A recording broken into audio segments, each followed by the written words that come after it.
అందరికి praise lord అండి. ఎలా ఉన్నారు? బాగున్నారు కదా? ఉదయం లేసి ప్రార్థన చేసుకుంటూ వాక్యంతో ప్రతిదినం లాగానే ఈ దినం కూడా ప్రభు ఎదుట మనం మన యొక్క దినచర్యను కొనసాగించుకుందాం.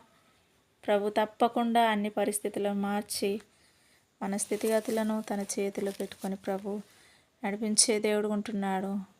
ప్రతి వాగ్దానం మీరందరూ బలపరచబడాలని పరిశుద్ధాత్మ దేవుడు తానే ఎంతో మన ఆత్మీయ జీవితంలో మనం వెనుకడుగు వేయకుండా ఉండడానికి ప్రభు మాట్లాడుతున్నాడు.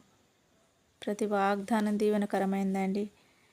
ఈ దినం దేవుని యొక్క వాగ్దానం మనం చూసుకున్నట్లయితే యెషయా 61:4 చాలా కాలం నుండి పాడుగానున్న స్థలములను వారు కట్టుదురు, పూర్వమున పాడైన స్థలములను కట్టుదురు, పాడైన పట్టణములను నూతనముగా స్థాపింతురు, తరతరముల నుండి శిథిలమయ్యున్న పురములను బాగు చేయుదురు.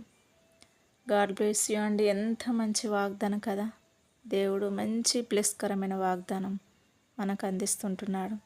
ఇంతవరకు ఎంతమంది అయితే నాకు ఒక నివాసం లేదని, ఒక గృహం లేదని, నాకు ఒక స్థలం లేదని, ఎంతమంది అయితే మీరు ఒకవేళ మీ హృదయాలలో అనుకొని నొచ్చుకొని ఉంటారో, దుఃఖపడి ఉంటారో, ఆ యొక్క లోపల రహస్యమందు చూసే నీ తండ్రి నీకు ప్రతిఫలం ఇస్తాడు కదా అండి. తప్పకుండా ప్రభు ఈ మాటలన్నీ ప్రభు తప్పకుండా నెరవేరుస్తాడు.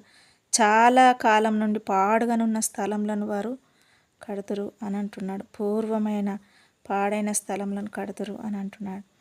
ఎప్పుడో అక్కడికి రాని స్థలాలండి అవి. ఎవరు కూడా వాడబడలేని స్థలాలు ప్రభు ఇవ్వబడుతున్నాడు. వాటిలో కట్టుకునే విధంగా ఏదో ఒకటి దేవుడు మన యొక్క జీవితాలను మలుచుకునే విధంగా ప్రభువు తయారు చేయబోతున్నాడు. ఇంకా పాడైన పట్టణములను నూతనంగా స్థాపింతురట. ఒక్కొక్క పట్టణాలు అయితే అవి పాడుగా ఉంటాయండి, అవి పేరుకు కూడా రావు. అలాంటి పట్టణంలో అన్నట్టు ప్రభు ఏం చేస్తున్నాడట, వాటిని నూతనంగా స్థాపించబోతూ ఉంటున్నాడట. తరతరంలో శిథిలమైన పురములను బాగు చేసే దేవుడట.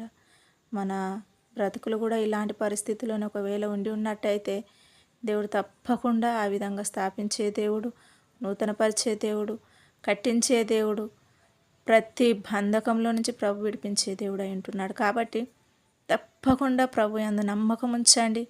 గొప్ప కార్యాలు ప్రభు మీ పట్ల చేయబోతున్నాడు. God bless you. దేవుడు మిమ్మల్ని దీవించుగాక. ప్రార్థన చేసుకుందాం. పరిశుద్ధుడా, ప్రేమ కలిగిన తండ్రి, నీకు వందనాలు స్తోత్రాలు చెల్లిస్తూ ఈ దినమంతే ప్రభా బిడ్డలకు మీరు ఆశీర్వాదకరంగా మలచండి.